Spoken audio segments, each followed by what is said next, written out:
In all of the national parks in the United States, it's forbidden, it's prohibited to fly with your drone.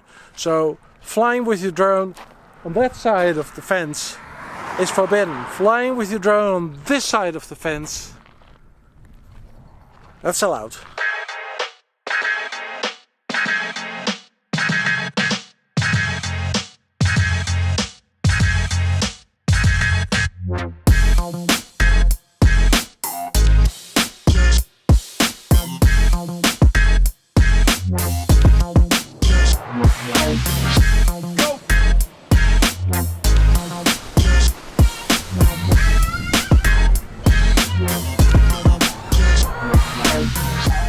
Time is flying by.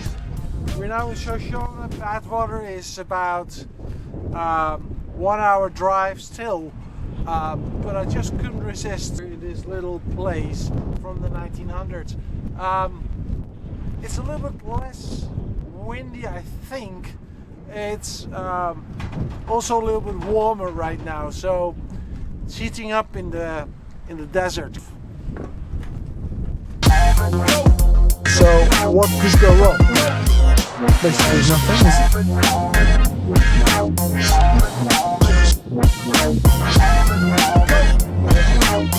Here we go.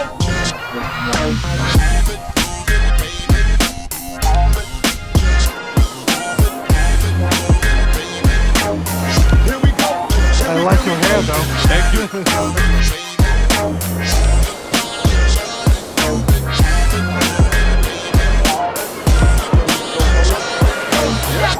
Is the picture good? Oh, Is it? I was just thinking Perfect. how this happened without you, you know.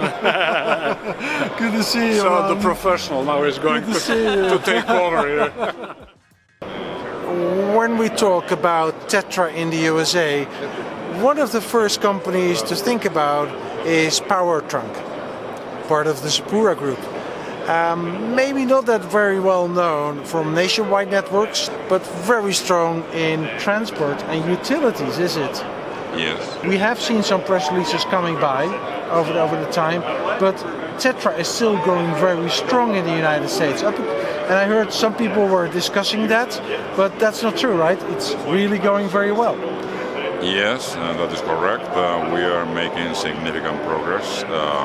Our first contract in the US was in 2012. Previously, we had a contract in Canada with BC Hydro in 2011. That was the beginning. But afterwards, we have made progress with utilities, for example, in the state of Georgia, also in oil and gas recently, including intrinsically safe radios certified under US standards. And 1 year ago, we were awarded. That was the first one, right? On oil and gas. Yes, the first one. That is really big news because it was very difficult to address oil and gas due to the local requirements. It is not ATEX, it is some other standards that are enforced in the US. We overcame the challenge and now we have the first contract. And this standard has to be implemented in the radios, and that was the challenge, right? That was the big thing. Correct. Yeah, the added value, the main thing is in the radios, not the infrastructure. Exactly, yes. So, yeah, sometimes we do infrastructure innovation, but some other times it is about the subscribers. But that means that if you do that for the first project, you're open to a lot of other new projects also on oil and gas. Correct. Our policy in North America is to be flexible. Technology-wise and also regarding the kind of support that we are requested from the customers.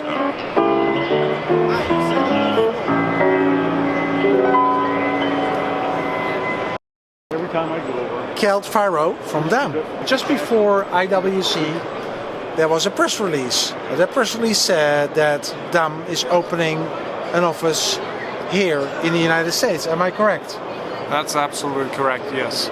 And was where? In Seattle? No, it's down in Atlanta, in Georgia. In Atlanta, Georgia.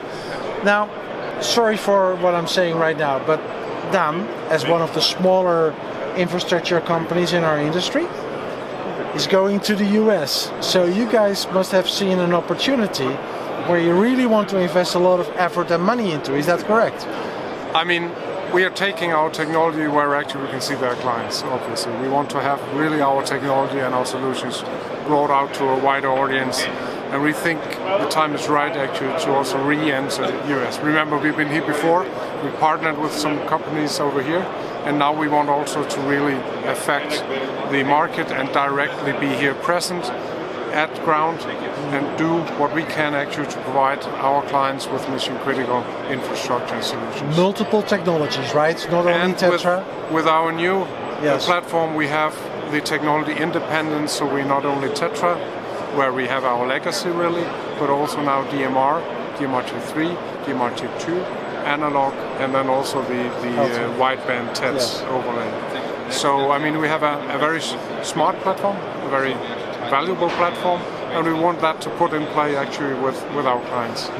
And we've seen some really good areas, some good industries where we can really put that to play. One of them is the utility industry that is really looking also to migrate into digital technology. The IoT agenda is being driven that very, very heavily, and we want to put that to the market with a mission critical touch, so that we don't risk a break-in or loss of data, or well, really taking the disciplines of mission critical voice communication into the utility space also. Well, I look forward meeting you next year and then talk to you again and about the success that you guys have gained out of the United States, because an office is part one, step one, and then that office needs to make some sales, right? That's most obviously. I'll hope you bring plenty of data for next year's talk.